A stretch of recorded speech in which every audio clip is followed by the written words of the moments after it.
Hi everybody, my name is Jordan Dobbs and I did my UDL project in reading comprehension.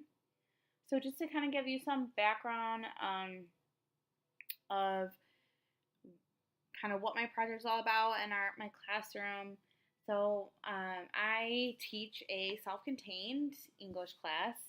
There are only 3 students in this class. I work for a pretty small district, and that junior class really only had 3 students that um, it really just was not appropriate for them to be in the gen ed classroom, even with support. They really needed that pull-out service.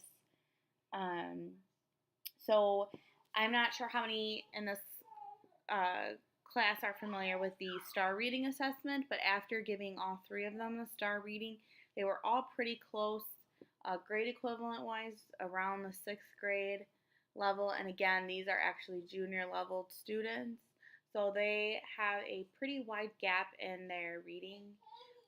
So this class, I really wanted to do my project thinking of this class in mind and how I can bring in that gen ed curriculum and make it accessible to them.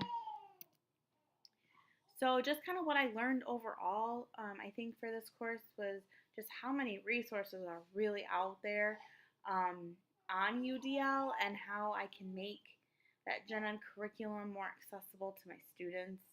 I'm not sure how many of us in this class got our undergrad at Eastern, but I thought they did a really nice job of already preparing us with UDL. So I felt pretty confident going in to this class on what UDL was and how it can be used in the classroom.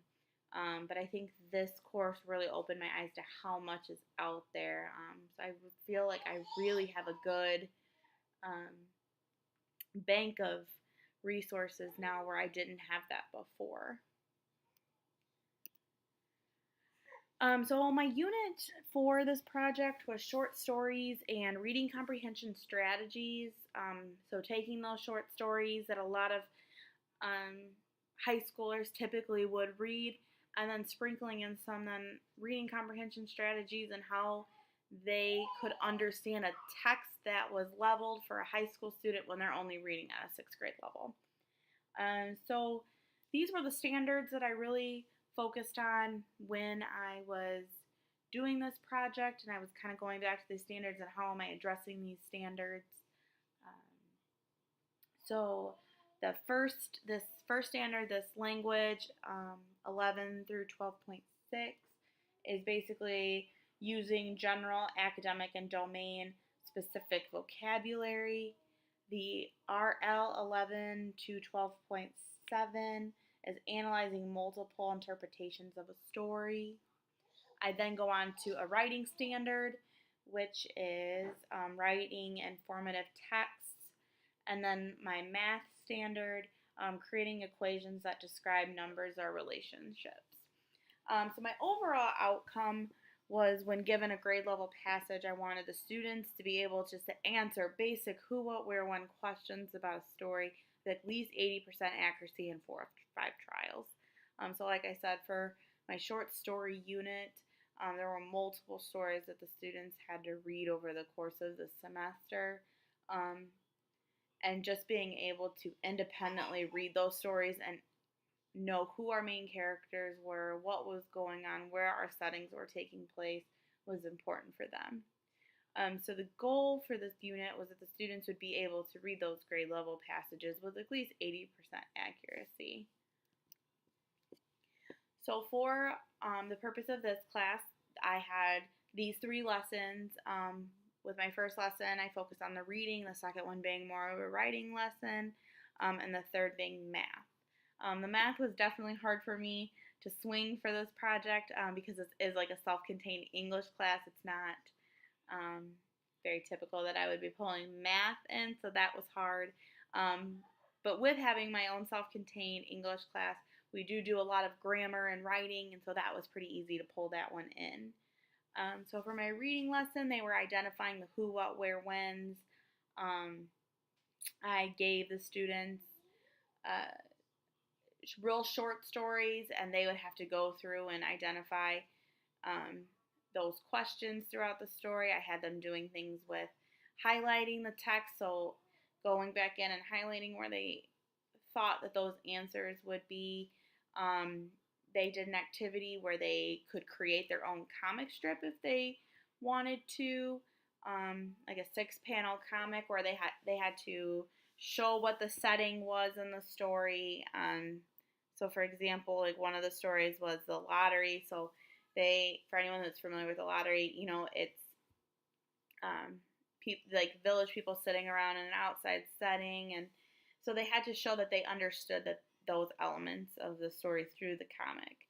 They could also do that comic on the computer. I provided them a website where they could create the comic that way if they didn't want to draw, if they didn't really have the abilities to draw, like not everyone's super artistic. So it eliminated that barrier for them.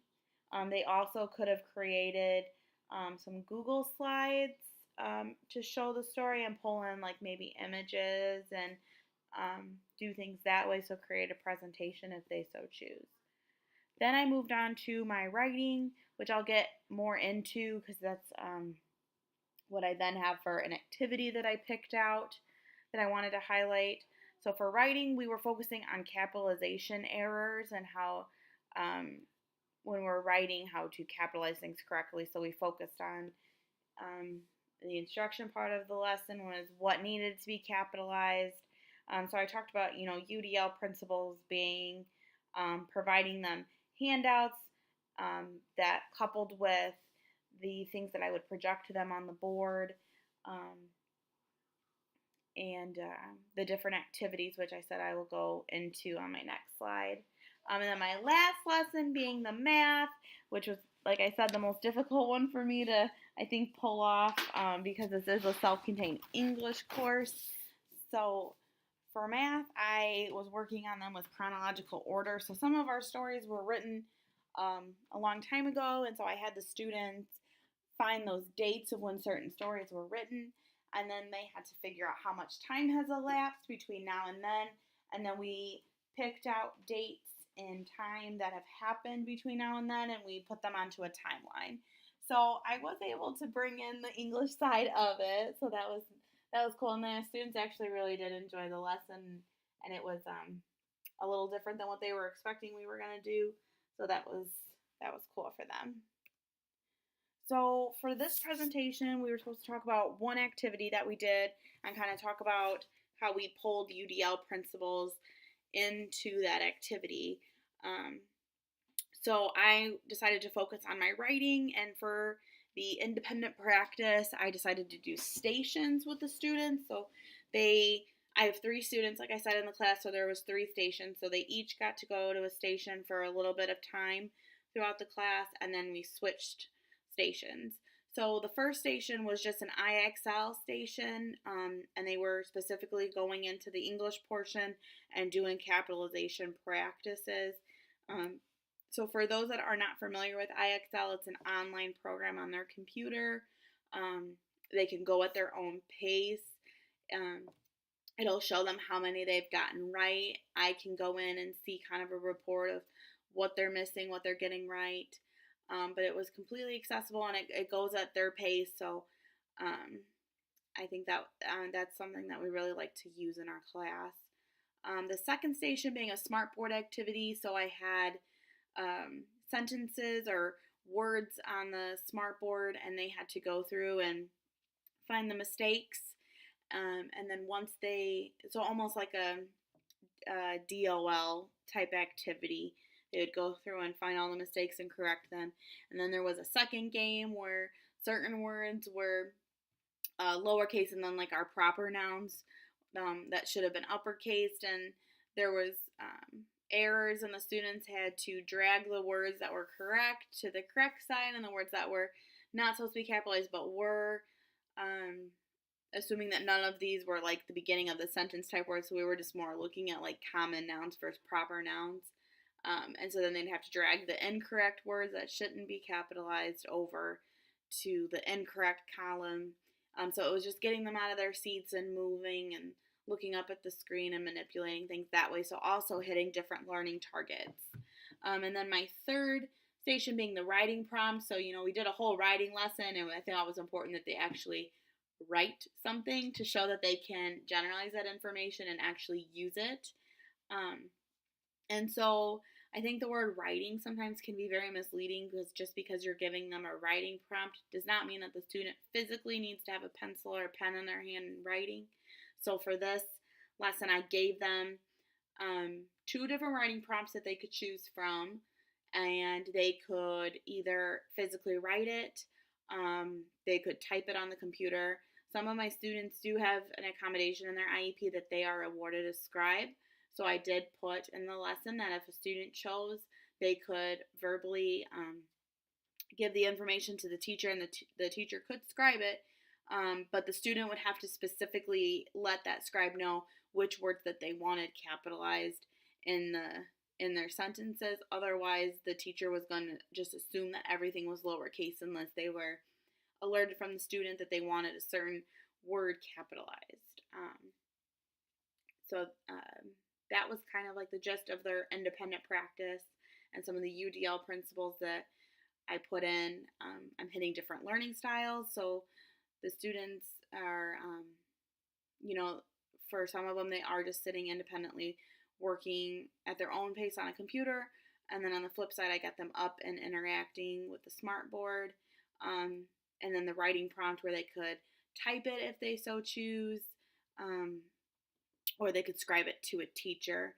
So I did put in there that they were not able to like verbally speak into the computer and have it do like a text to talk or talk to text type thing, because that would automatically capitalize words for them that they needed. But they do have the option of that scribe as long as they let the scribe know what they wanted capitalized.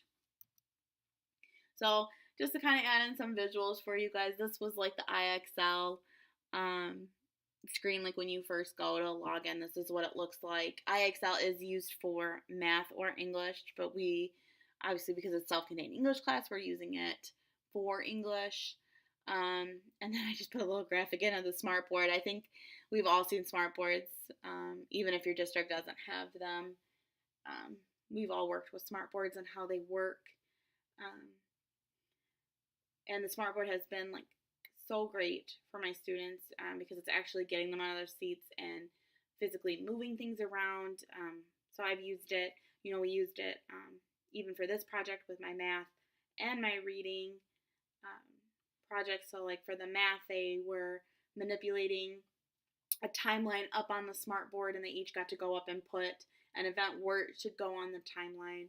So the smart board has been great, especially for bringing in those UDL concepts. So just some pathways, guidelines, and checkpoints that I used.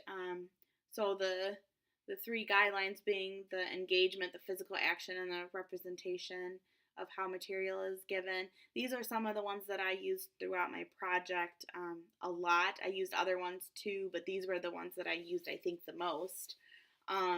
So a 7.1, optimizing individual choice. So like I said, like even just giving the students a choice on their writing prompt. So I didn't just give them one topic and they had to write about it.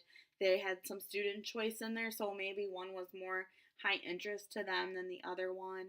Also giving them the choice, like with the reading lesson, being able to physically draw a comic if they so choose. I gave them a website that they could go on and they could create one on there. I even said they could use Google Slides and draw in pictures, upload pictures from the computer to create their like presentation, I guess you would call it. So giving them that choice. Also, I used 1.3, which is offering alternatives for visual information. So giving them not only the information up on the smart board, but also giving them handouts. We use guided notes all the time, so the students are actually going in and just filling in little blanks instead of focusing on all the information. And then, of course, I'm always there to verbally give them the information coupled with that as well. I also use checkpoint 5.1 quite a bit, the use of multiple medias for that communication piece. Like I said, the students could type responses. We were using the smart board all the time. So just giving them different types of media outlets for their communication and how they wanted to present their information. And then 4.1, varying methods of response. So again, the students weren't given a project and they absolutely had to output their information that way. They had different modes that they could have used to show me that they knew what they were talking about. So here again, these are some resources that I used more specifically with my writing lesson plan. So those UDL guidelines on that CAST site was great. And then again, my IXL for the writing. And then these were 2 articles that I had found online going in so that I could make the information relevant and useful to the students. So this first one being a writing intervention on how to teach simple sentences. And then again, the college student perceptions of writing errors and text quality. I'm always trying to make the information relevant for my students and, why are you going to need this? So that gave me a lot of really good information on how college students perceive writing and how to make then writing relevant for them, giving them an end goal in mind. So that was the end of my presentation for UDL in my self-contained English class. Like I said, this was definitely eye-opening as to how many resources are really out there for UDL. There's just so much, and it's really awesome to see the trend in where special ed is going and that we're trying to do more co-teaching and having kids in the inclusive environments. And so with that, we have the responsibility of making sure that we are giving every student access to the gen ed curriculum, regardless of abilities. And so UDL is giving us those tools to do that. So thank you for listening. If you have any questions, feel free to leave them in the comments, and I'd be more than happy to answer them. And I look forward to seeing everyone else's presentations that you've been working on this semester. So thank you.